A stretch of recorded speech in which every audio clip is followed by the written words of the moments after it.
Hello student, good evening to all of you. Welcome to my YouTube channel BSc bio वाला।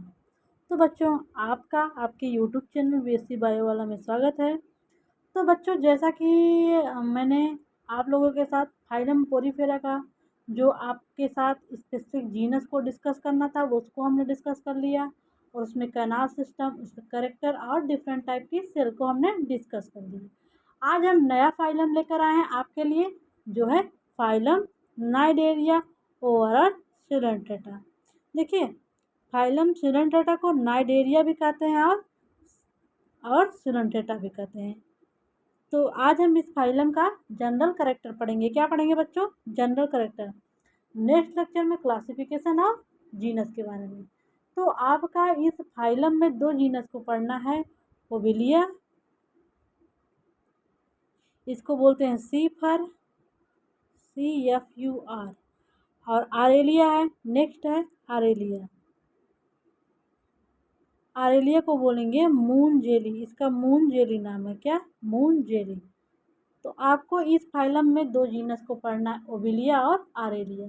वैसे तो इसमें बहुत सारे जीनस हैं, जैसे हाइड्रा। हाइड्रा का नाम आपने सुना होगा, इंटर में आपने हाइड्रा पढ़ा था। तो हाइड्रा भी सिलेंड्रेटा का मेंबर है। आप लोगों के साथ पहले हम करेक्टर डिस्कस करेंगे, फिर नेक्स्ट लेक्चर में क्लासिफिकेशन और उसके साथ ओविलिया का थोड़ा बहुत स्पेशल करेक्टर डिस्कस करेंगे। तो आइए बच्चों, वीडियो को शुरू करते हैं, देखते हैं। देखिए, आपके लिए हम लेकर आए हैं। देखिए कितना विचित्र लग रहा है। ये समुद्र के नीचे पाए जाते हैं। देखिए कितना अच्छा लग रहा है ना देखने से। एक फिगर देखिए, ये देखिए, देखिए ऑरेलिया है। ओके, आरेलिया है। देखिए आप लोग, ये सब इसी सब ये सब मेंबर फाइलम सिलेंट्रेटा के हैं। ओके, इन्हीं सब के बारे में देखिए। ये आरेलिया है, देखो मून जेली भी कहते हैं। क्या बोलते हैं? Moon jelly.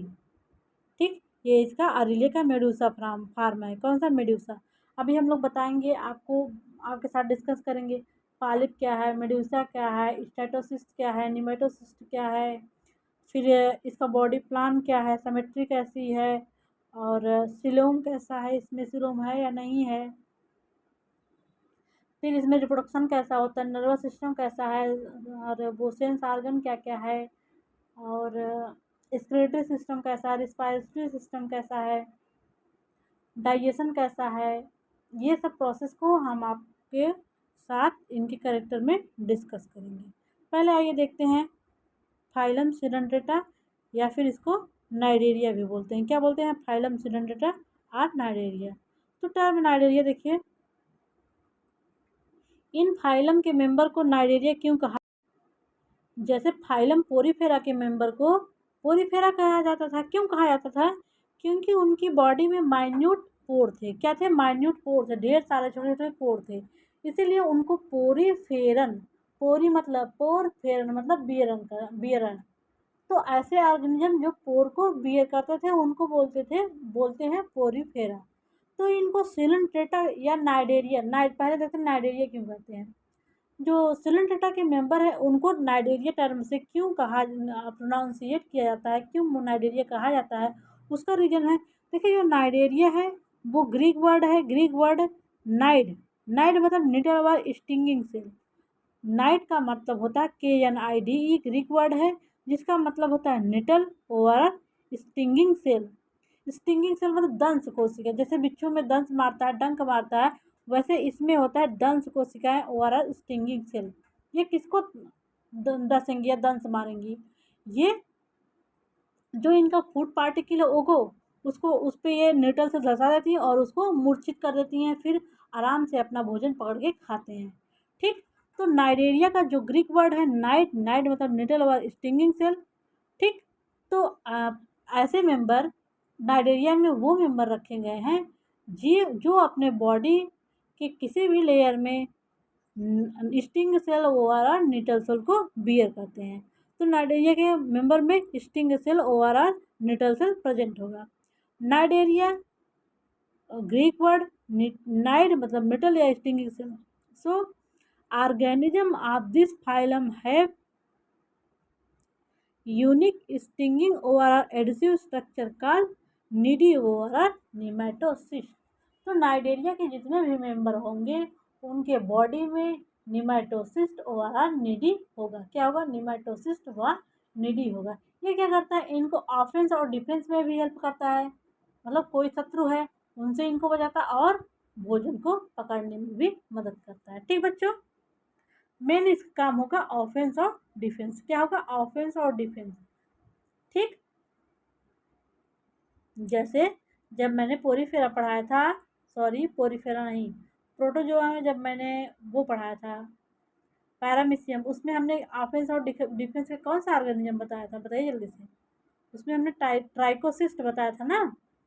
ट्राइकोसिस्ट क्या था? ऑफेंस और डिफेंस का था। किस तरह था? बॉटल लाइक था। क्या किस तरह था? बॉटल लाइक था। तो ऐसे नाइडेरिया के मेंबर में निमेटोसिस्ट ओवरऑल स्टिंगिंग सेल पाया जाता है।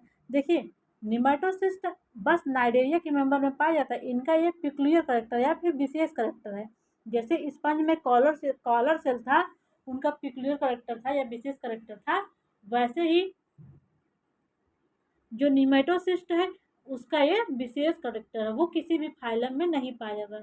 देखिए, ऑर्गेनिज्म को फाइलम पे तो इसी के रूप में डिवाइड किया गया है कि इस फाइलम के मेंबर में स्पेसिफिक करेक्टर होगा जो कि अदर फाइलम के मेंबर से डिफरेंस होगा। अब जो देखिए प्रोटोजोआ का करेक्टर था वो पोरीफेरा से डिफरेंस था। जो पोरीफेरा करेक्टर है वो प्रोटोजोआ और सिलेंट्रेटा से डिफरेंस है। जो अब सिलेंट्रेटा के करेक्टर हो वो प्रोटोजोआ, पोरीफेरा और अदर जो मेंबर हैं उनसे डिफरेंस होगा, इसलिए इनको अलग फाइला में रखा गया है। ठीक, अगला क्या है जो इनको सिलेंट्रान मतलब सिलेंट्रेटा टर्म क्यों दिया गया है? देखिए, जो सिलेंट्रान है वो ग्रीक वर्ड है जिसका मतलब होता है, क्या होता है जिसका मतलब?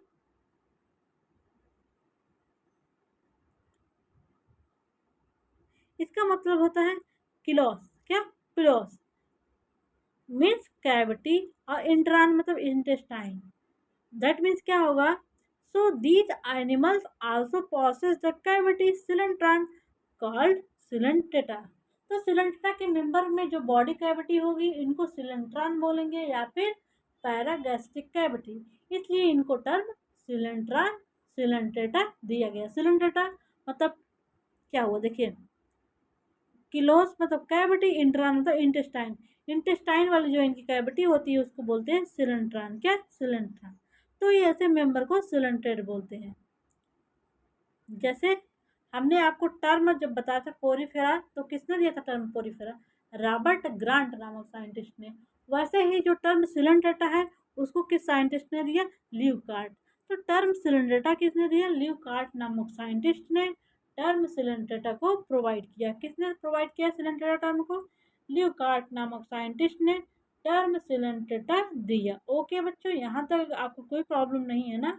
बताइए, कमेंट करिए। अब देखते हैं इसका करेक्टर क्या है। करेक्टर देखते हैं।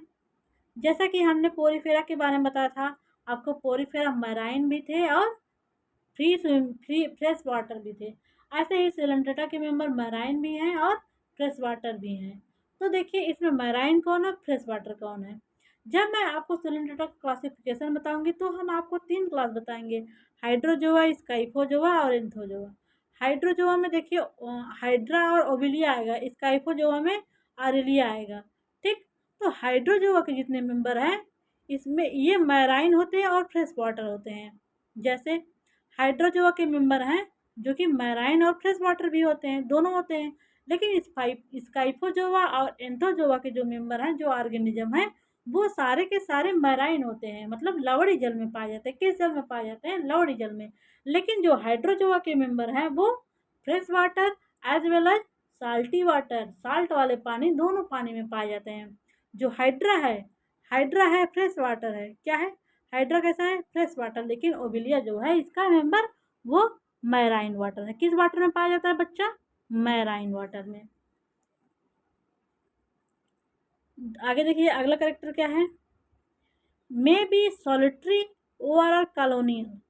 ये अकेले, सॉलिटरी मतलब अकेला, कॉलोनियल मतलब ग्रुप में। ये अकेले भी रह सकते हैं और ग्रुप बना के भी रह सकते हैं। जैसे हमने आपको अकेले वाला भी फिगर दिखाया और ग्रुप वाला भी फिगर दिखाया।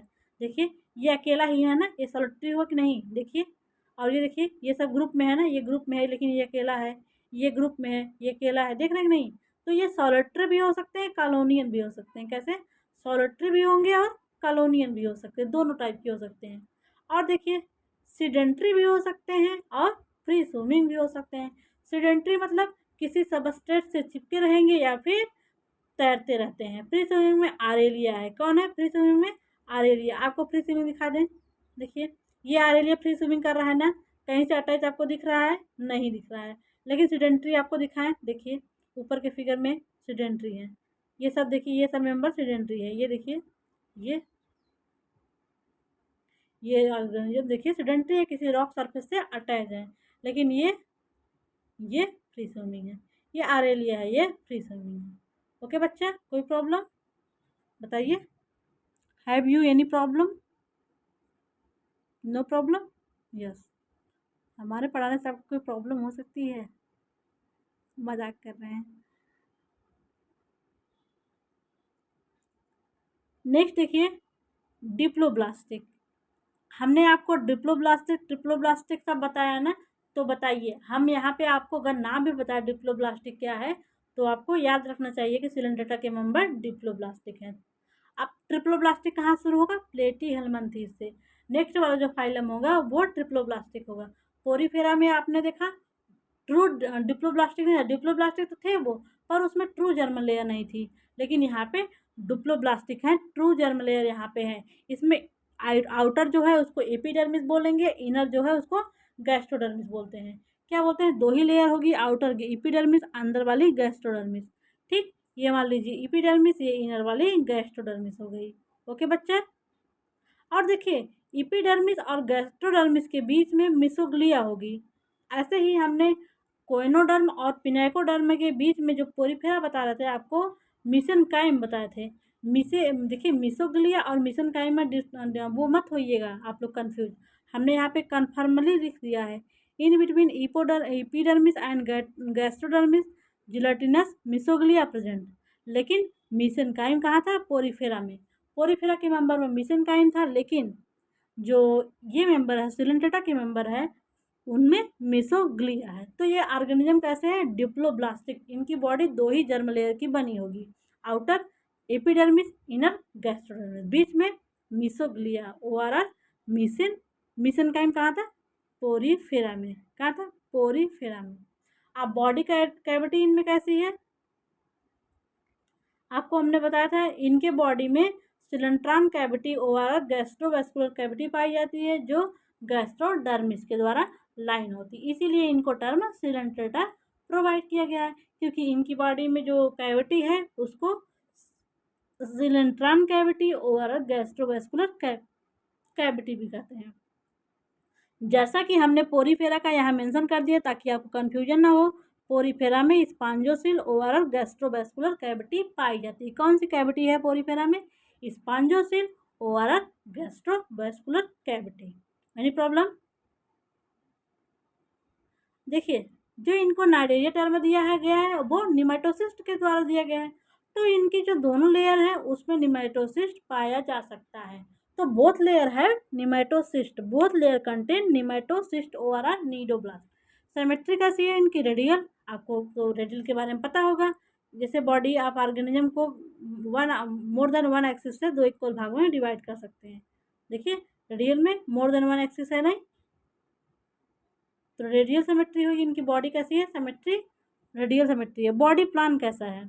बॉडी प्लान में हमने दो बताया था, ब्लाइंड सैक और tube with in tube body plan. तो इनकी बॉडी प्लान ब्लाइंड सैक है। ब्लाइंड सैक का मतलब इनकी बॉडी में बस एक ही ओपनिंग होगा जो कि माउथ और एनएस दोनों की तरह काम करेगा। ठीक, अब लेवल ऑफ ऑर्गेनाइजेशन, जैसा कि हमने बताया था पोरीफेरा में सेलुलर लेवल ऑफ ऑर्गेनाइजेशन था, यहाँ पे टिश्यू ग्रेड ऑर्गेनाइजेशन होगा, लेकिन आर्गन वगैरह यहाँ पे एब्सेंट होंगे। जो सेल सेल मिलकर टिश्यू का कॉन्सेप्ट यहाँ पे होगा, लेकिन ऑर्गन का कॉन्सेप्ट नहीं होगा। ठीक, तो यहाँ इनका बॉडी ऑफ ऑर्गेनाइजेशन कैसा है? Tissue grade of organisation. कौन सा? Tissue level of organisation. यहाँ पे टिश्यू का कॉन्सेप्ट होगा, लेकिन पोरीफेरा जो थे वो सेल ग्रेड ऑफ ऑर्गेनाइजेशन थे, वहाँ पे बस सेल का वो था, सेल का कॉन्सेप्ट था। और जो हमने प्रोटोजोआ पढ़ाया था वहाँ पे प्रोटोप्लाज्मिक लेवल ऑफ ऑर्गेनाइजेशन था। कौन सा? प्रोटोप्लाज्मिक लेवल ऑफ ऑर्गेनाइजेशन, वहाँ पे बस एक ही सेल की बॉडी बनी थी, यहाँ पे मोर देन वन सेल की बॉडी बनी है। ओके बच्चों, जो इनका एंटीरियर एंड ऑफ बॉडी होता है वहाँ पे हाइपोस्टोम प्रेजेंट होता है। जैसे मान लीजिए ये इनकी बॉडी हो गई, जो इनके एंटीरियर एंड पे हाइपोस्टोम होता है और इसी बीच में हाइपोस्टोम के बीच में इनका माउथ होता है। ठीक, माउथ इनका रेक्टेंगुलर होता है। कैसा? रेक्टेंगुलर। ठीक, तो हाइपोस्टोम में इनका माउथ प्रेजेंट होता है। तो इनका माउथ कहाँ प्रेजेंट होता है बच्चों? हाइपोस्टोम में, भूलेंगे तो नहीं। अब माउथ देखिए, माउथ के चारों तरफ क्या होता है? टेंटिकल होता है। जैसे इनका ये हाइपोस्टोम हो गया, ओके, यहाँ पे माउथ हो गया, तो माउथ के चारों तरफ टेंटिकल होगा। क्या होगा? टेंटिकल। अब देखिए टेंटिकल यहाँ पे हलो मतलब खोखला भी हो सकता है और सॉलिड, सॉलिड मतलब सॉलिड भी हो सकता है। तो हलो किस में होगा? यस से हलो, यस से हाइड्रिया, हाइड्रा। तो टेंटिकल हलो किस में होगा? हाइड्रा में। सॉलिड किस में होगा? ओबिलिया में। याद रहेगा ना? तो mouth is surrounded by tentacle, tentacle में भी hello in hydra and tentacle में भी सॉलिड इन ओबिलिया। कंफर्म बच्चा?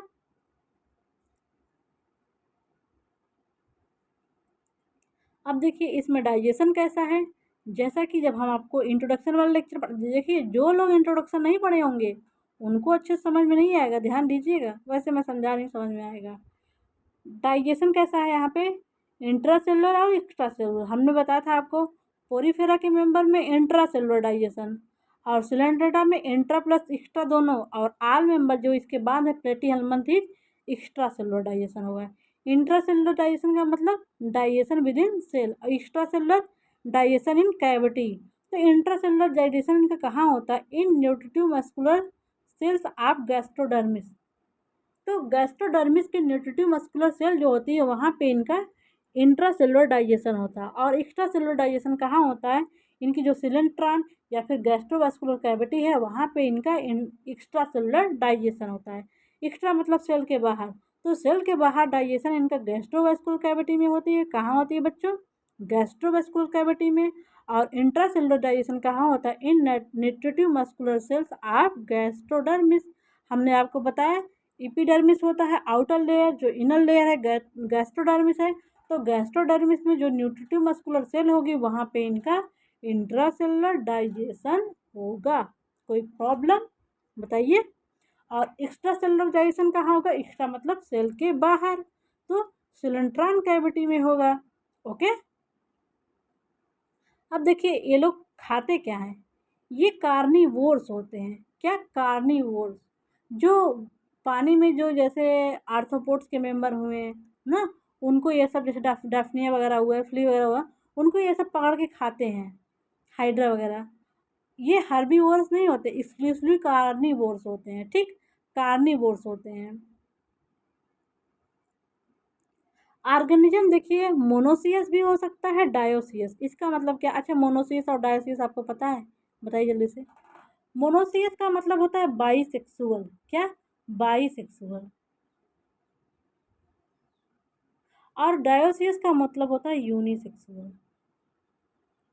देखिए बायोसेक्सुअल का मतलब दोनों सेक्स, स्पर्म प्रोड्यूस करने वाला और ओवा प्रोड्यूस करने वाला ऑर्गन दोनों एक ही के बॉडी में हो। लेकिन जो यूनिसेक्सुअल होगा, एक फीमेल होगी एक मेल होगा। यहाँ मेल फीमेल का कॉन्सेप्ट होगा, और बाईसेक्सुअल में मेल फीमेल का कॉन्सेप्ट नहीं होगा। बाईसेक्सुअल देखिए ओबिलिया है, और यूनिसेक्सुअल कौन है? आरेलिया। आरेलिया डाइसियस है, इसमें फीमेल आरेलिया होगा और मेल आरेलिया होगा। मेल आरेलिया स्पर्म प्रोड्यूस करेगा और फीमेल आरेलिया ओवम। लेकिन ओबिलिया में दोनों दोनों गैमेट ओबिलिया से एक ही पेरेंट ओबिलिया से दोनों गैमेट प्रोड्यूस हो गए। लेकिन सेल्स यहाँ पर डिफरेंट डिफरेंट होगी। स्पर्म प्रोड्यूस करने वाली अलग सेल होगी और ओवा प्रोड्यूस करने वाली अलग सेल होगी। ठीक, अब देखिए यहाँ पर रिप्रोडक्शन दोनों होगा, जैसा कि पोरीफेरा में था सेक्सुअल और एसेक्सुअल रिप्रोडक्शन। देखिए सेक्सुअल और एसेक्सुअल रिप्रोडक्शन में क्या डिफरेंस है?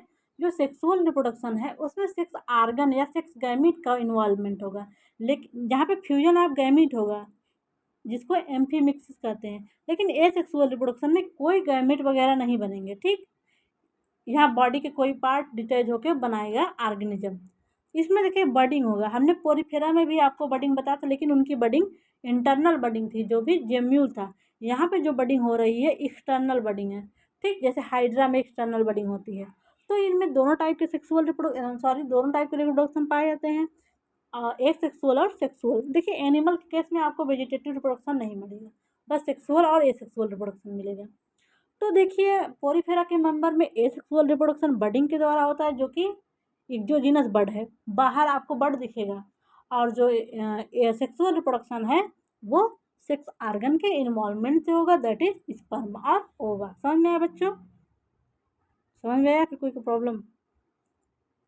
अब देखिए रीजनरेशन, हमने पोरीफेरा में बताया था जो उसकी टोटिपोटेंट सेल थी वो आर्कियोसाइट सेल थी, लेकिन इनकी टोटिपोटेंट सेल है वो इंटरस्टिशियल सेल है। कौन सी सेल है? Interstitial cell. तो आप कंफ्यूजन नहीं है, आर्कियोसाइट सेल किसकी है? स्पॉन्ज की। और इनकी क्या है? Interstitial cell. तो टोटिपोटेंट सेल का हमने क्या डिफिनीशन बताया था? ये सेल के पास इतनी क्षमता होती है, अगर ये बॉडी से डिटैच्ड हो जाए, अलग हो जाए, इनको सूटेबल कंडीशन मिल रहा है, तो इनके पास इतनी क्षमता है कि ये डेवलपमेंट करके एक होल ऑर्गेनिज्म को बना सकती हैं। तो ये इनकी टोटिपोटेंट सेल इंटरस्टिशियल सेल, ठीक। कौन है? Interstitial cell. टोटिपोटेंट सेल को स्टेम सेल भी कहते हैं। Cnidarian show alternation of generation. जो नाइडेरिया के मेंबर हैं इनमें जो अल्टरनेशन ऑफ जनरेशन पाया जाता है उसको बोलेंगे मेटाजेनेसिस। क्या बोलेंगे? मेटाजेनेसिस। इनमें जो इनका जो एसेक्सुअल फेज है उसको पॉलिप बोलते हैं, और सेक्सुअल फेज है उसको मेडुसा बोलते हैं। जब ये पॉलिप फेज में रहेगा तो एसेक्सुअल रिप्रोडक्शन के द्वारा एसेक्सुअल रिप्रोडक्शन द्वारा मेडुसा में कन्वर्ट होगा, और मेडुसा क्या होगा? सेक्सुअल रिप्रोडक्शन के द्वारा पॉलिप में कन्वर्ट होता है, ठीक। अब देखिए ये जो एसेक्सुअल और सेक्सुअल फेज है इनमें दोनों ही 2n है, ठीक, 2n है। इसलिए इनके अल्टरनेशन ऑफ जनरेशन को मेटाजेनेसिस कहते हैं, क्योंकि जो जो दोनों स्टेज आ रही हैं इनके इनके अल्टरनेशन ऑफ जनरेशन में या फिर लाइफ साइकिल में दोनों 2n है, इसीलिए इसको मेटाजेनेसिस कहते हैं। इसका बेस्ट एग्जांपल आपको ओविलिया में देखने को मिलेगा। पूछा जाता है मेटाजेनेसिस किस में पाया जाता है, तो उसमें ओविलिया ऑप्शन सही होता है, ठीक। तो नाइडेरिया में अल्टरनेशन ऑफ जनरेशन होता है जिसको मेडुसा कहते हैं, जिसमें पॉलिप एसेक्सुअल फेज है वो सेसाइल है, वो मेडुसा में जो कि सेक्सुअल फेज है वो फ्रीसियमी में कन्वर्ट होता रहता है। समझ में आया? अब देखिए इसमें ऑर्गेनिज्म शो पॉलीमार्फिज्म। पॉलीमार्फिज्म मतलब पॉली का मतलब डिफरेंट, मॉर्फिक मतलब फार्म। तो इनके इस फाइलम के मेंबर में डिफरेंट टाइप के फार्म प्रेजेंट होते हैं, जैसे गोनोजोइड्स हुआ, पॉलिप, मेडुसा, ब्लास्टोस्टाइल, गोनोजोइड्स, ये सब हैं। इसलिए इनको बोलेंगे इस ज्वाइड को, इसको जो फार्म पाया जाता है उनको ज्वाइड बोलते हैं। क्या बोलते हैं? ज्वाइड बोलते हैं। और ऑर्गेनिज्म क्या शो करते हैं? पॉलीमार्फिज्म। पॉलीमार्फिज्म मतलब मोर देन वन फार्म। जैसे ओविलिया की कॉलोनी देखें, ट्राइमार्फिक कॉलोनी है, यहाँ पे 3 फार्म है, पॉलिप या हाइड्रेंथ, मेडुसा और ब्लास्टोस्टाइल। 3 फार्म है, पॉलिप, मेडुसा, ब्लास्टोस्टाइल और गोनोजोइड। यानी कंफ्यूजन? अगला कैरेक्टर देखिए,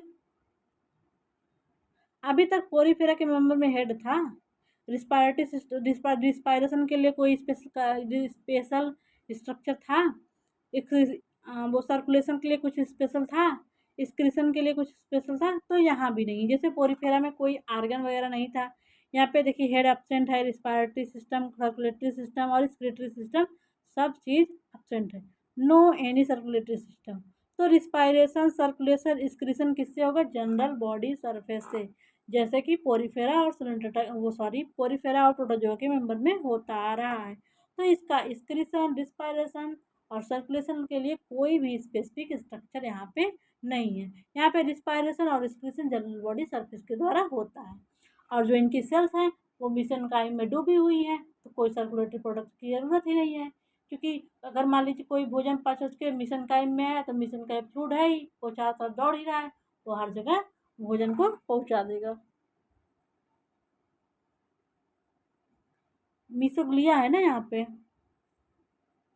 अब नर्वस सिस्टम देखिए, अब तक आपने पोरीफेरा और प्रोटोजोआ में नर्वस सिस्टम तो नहीं देखा था, यहाँ पे first time nervous system developed होता है। ये चीज़ आप याद कर लीजिए, ये कॉम्पिटिटिव एग्जाम में पूछा गया होता है। नर्वस सिस्टम फर्स्ट टाइम कहाँ डेवलप होता है, तो आप बताएंगे हाइड्रा में, जो कि सिलेंट्रेटा का मेंबर है। लेकिन यहाँ जो न्यूरॉन थी वो एपोलर न्यूरॉन थी, वो भी सिंपलेस्ट टाइप ऑफ न्यूरॉन है। आपको बता दें न्यूरॉन में होता है 2 पार्ट होता है। जैसे न्यूरॉन को नर्व सेल बोलते हैं। न्यूरॉन क्या है, हमारी बॉडी के सेंस को टच करके हमारे ब्रेन तक ले जाते हैं न्यूरॉन। न्यूरॉन में देखिए 2 पार्ट होता है। सेल बॉडी, इसको सेल बॉडी ओवरऑल एक्सान बोलते हैं, सॉरी साइटान, सेल बॉडी ओवरऑल साइटान, और इसको एक्सान मिटाएंगे तो पूरा मिट जाएगा। ठीक, तो सेल बॉडी ओवरऑल साइटान और इसको एक्सान बोलते हैं। तो इसमें अब हम आपको नर्वस सेल का स्ट्रक्चर दिखा दे रहे हैं। ये मान लीजिए हमारी नर्वस सेल है, ये साइटान हो गया, ये हो गया एक्सान। तो सिंपलेस्ट टाइप का नर्व है, इसमें बस साइटान होता है, ये वाला स्ट्रक्चर बस होता है, एक्सान अब्सेंट होता है। तो यहाँ पे nervous system first time nerve net के रूप में डेवलप्ड हुआ, और एपोलर न्यूरॉन था जो कि ओनली यहाँ पे साइटान था। क्या था बच्चों, बस यहाँ पे साइटान था। Any problem? सेंस ऑर्गन इनका क्या है, सेंस ऑर्गन इनका है स्टेटोसिस्ट, टेंटाकुलोसिस्ट, ओसिलाई, ऑल्फैक्टरी पिट। तो इसमें सेंस ऑर्गन वेल डेवलप्ड है, जो कि ओसिलाई हैं, फोटो रिसेप्टर, ऑल्फैक्टरी पिट ये सूंघने के लिए हैं, स्टेटोसिस्ट बैलेंसिंग ऑर्गन है। ठीक, तो इनके सेंस ऑर्गन क्या क्या है, स्टेटोसिस्ट, टेंटाकुलोसिस्ट, टेंटाकुलोसिस्ट आरेलियम में, इनको ऑर्गन रोपाइलियम भी बोलते हैं। ठीक, ओस्टैटोसिस्ट, टेंटाकुलोसिस्ट, ओसिलाई और ऑल्फैक्टरी पिट। सेंस ऑर्गन से डिफरेंट टाइप के सेंस को ये महसूस करते हैं। ठीक, जैसे टेम्परेचर पानी का क्या है, थर्मोरिसेप्टर, टेम्परेचर वाला थर्मोरिसेप्टर, वाटर करंट रियो रिसेप्टर, और सूंघने वाला ऑल्फैक्टरी होता है, स्टेटोसिस्ट बैलेंसिंग ऑर्गन। तो इनमें डिफरेंट टाइप के सेंस ऑर्गन प्रेजेंट है। जैसे ह्यूमन की बॉडी में सेंस के लिए क्या है, आँख है, नाक है, कान है, जीभ है, त्वचा है। ठीक, तो ऐसे ही इनके शरीर में सेंस के लिए स्टेटोसिस्ट है, टेंटाकुलोसिस्ट है, ओसिलाई है और ऑल्फैक्टरी पिट है। Any confusion? नेक्स्ट देखते हैं। डेवलपमेंट इनका है कैसा है, डेवलपमेंट इनका डायरेक्ट भी है, इनडायरेक्ट भी हो सकता है। हमने आपको बताया था जिनका डेवलपमेंट डायरेक्ट हम उनको कहेंगे जिनके पास कोई लार्वा ना हो, तो बोलेंगे भैया आपका डेवलपमेंट डायरेक्ट है। और ऐसे ऑर्गेनिज्म जिनके पास लार्वल फार्म है उनके डेवलपमेंट को इनडायरेक्ट बताएंगे। जैसे हमने अब तक पोरीफेरा के मेंबर को पढ़ा है, उनका डेवलपमेंट कैसा था बताइए, डायरेक्ट था या इनडायरेक्ट, उसमें कोई लार्वा था, बताइए जल्दी से। तो उनका, हाँ आपने सही जवाब दिया, उनका डेवलपमेंट इनडायरेक्ट था क्योंकि उनमें एम्फीब्लास्टुला और पैरेन्काइमला लार्वा था। ठीक, जो साइकन हमने पढ़ा उनमें एम्फीब्लास्टुला लार्वा था, तो उनका डेवलपमेंट इनडायरेक्ट है। ऐसे जो सिलेंट्रेटा के मेंबर है उनमें दोनों टाइप के डेवलपमेंट पाए जाएंगे, डायरेक्ट भी इनडायरेक्ट। डायरेक्ट किस में है, हाइड्रा में, क्योंकि हाइड्रा में कोई लार्वल स्टेज नहीं पाया जाता है। लेकिन इनडायरेक्ट किस में है, ओबिलिया और आरेलिया में। ओबिलिया का जो लार्वा है वो प्लैनुला लार्वा है, और इफाइरा लार्वा किसका है, आरेलिया का। किसका लार्वा है बच्चा, इफाइरा लार्वा आरेलिया का। तो इसमें डेवलपमेंट डायरेक्ट भी है और इनडायरेक्ट भी है। तो this is all about characters of phylum Coelenterata. आपको कोई समस्या हो तो बताइए। तो ओवरऑल एक बार आपको रिकॉल कर देते हैं फाइलम का क्या कैरेक्टर है। देखिए सिलेंट्रेटा क्यों बोलते हैं, क्योंकि इनके बॉडी की कैविटी सिलेंट्रॉन और पैरागैस्ट्रिक कैविटी कहते हैं। ओके, इसमें नाइडेरिया क्यों कहते हैं, क्योंकि इनमें निमेटोसिस्ट या स्टिंगिंग सेल होती हैं। पेक्यूलियर कैरेक्टर है। टर्म किसने दिया था, सिलेंट्रा ड्यूकार्ट ने दिया था। इनकी बॉडी कैसी है, डिप्लोब्लास्टिक है। बीच में क्या है, मीसोग्लिया है। क्या है बच्चा, मीसोग्लिया है। डिप्लोब्लास्टिक है। एसिलोमेट है, इनके पास सिलोमुलोम नहीं है। और बॉडी सेक का ब्लाइंड सेक बॉडी प्लान है। और क्या है, respiratory system, excretory system, circulatory system कुछ भी प्रेजेंट नहीं है। सबसे पहले यहाँ पे नर्वस सिस्टम डेवलप्ड हुआ जो कि एपोलर न्यूरॉन है, सिंपलेस्ट टाइप का नर्व नेट के रूप में। फिर इनमें रिप्रोडक्शन दोनों प्रकार का होता है, सेक्सुअल और एसेक्सुअल। सेक्सुअल में एक्सटर्नल बर्ड इनमें बनता है, और जो सेक्सुअल जो है उसमें सेक्स आर्गन का इन्वॉल्वमेंट होता है। इनमें डेवलपमेंट डायरेक्ट भी हो सकता है, इनडायरेक्ट भी हो सकता है। डायरेक्ट में हाइड्रा है, इनडायरेक्ट में ओविलिया और आरेलिया है। और बताइए, आपको कुछ और करेक्टर याद हो रहा है? इनका सेंस आर्गन क्या है? ऑसिलाई है, स्टेटोसिस्ट है, टेंटाकिलोसिस्ट है। और कुछ याद आ रहा है? प्लीज बताएं। ये मैराइन भी हैं और फ्रेश वाटर भी रहते हैं। फ्रेश वाटर में हाइड्रा है और सारे मेंबर लगभग मैराइन है। डिप्लोब्लास्टिक तो हमने बता दिया, बॉडी कैविटीज बता दिया। हाँ, इनमें सिमेट्री कैसी है? सिमेट्री इसमें रेडियल है, किसी भी एंगल से वो काटेंगे 2 भागों में ये डिवाइड हो जाएंगे। ठीक, उसके बाद इनमें डाइजेशन कैसा है? एक्स्ट्रा और इंट्रासेलुलर दोनों है। Extra cellular digestion gastrovascular cavity में है, सिलेंट्रल में होती है। और इंट्रासेलुलर डाइजेशन न्यूट्रोमस्कुलर सेल ओवरऑल आप न्यूट्रोमस्कुलर सेल में होती है। ये डायोसियस भी हो सकते हैं, मोनोसियस। डायोसियस मतलब यूनिसेक्सुअल, यूनिसेक्सुअल में आरेलिया, मोनोसियस में ओविलिया। ठीक, एनी प्रॉब्लम? और इनका मेन कैरेक्टर क्या है? ये इनके ऑर्गेनिज्म पॉलीमॉर्फिज्म को शो करते हैं। और अल्टरनेशन ऑफ जनरेशन को बोलते हैं मेटाजेनेसिस। क्या बोलते हैं? मेटाजेनेसिस। ठीक है बच्चों, अगर आपको कोई प्रॉब्लम हो रही है तो आप कमेंट करके हमसे पूछिए। ओके, चलते हैं। थैंक यू सो मच बच्चों। और हाँ, चैनल पे आप नए हो प्लीज़ चैनल को सब्सक्राइब कर लीजिए, बेल आइकन को ज़रूर प्रेस कर लें। रोज़ शाम को आपको वीडियो जाती है जूलॉजी की आपकी क्लासेस की। अब सर बॉटनी की क्लासेस लेना शुरू हो गया तो रेगुलर आपकी क्लासेस चल रही हैं। प्लीज़ रेगुलर आप लोग नोट बनाइए, रेगुलर पढ़िए और सब चीज़ अपने माइंड में याद रखिए। ठीक, एग्जाम टाइम में, ताकि प्रेशर ना आए। Thank you so much. और हाँ, अपना एक प्यारा सा छोटा सा कमेंट कमेंट बॉक्स में ज़रूर टाइप करें। ओके।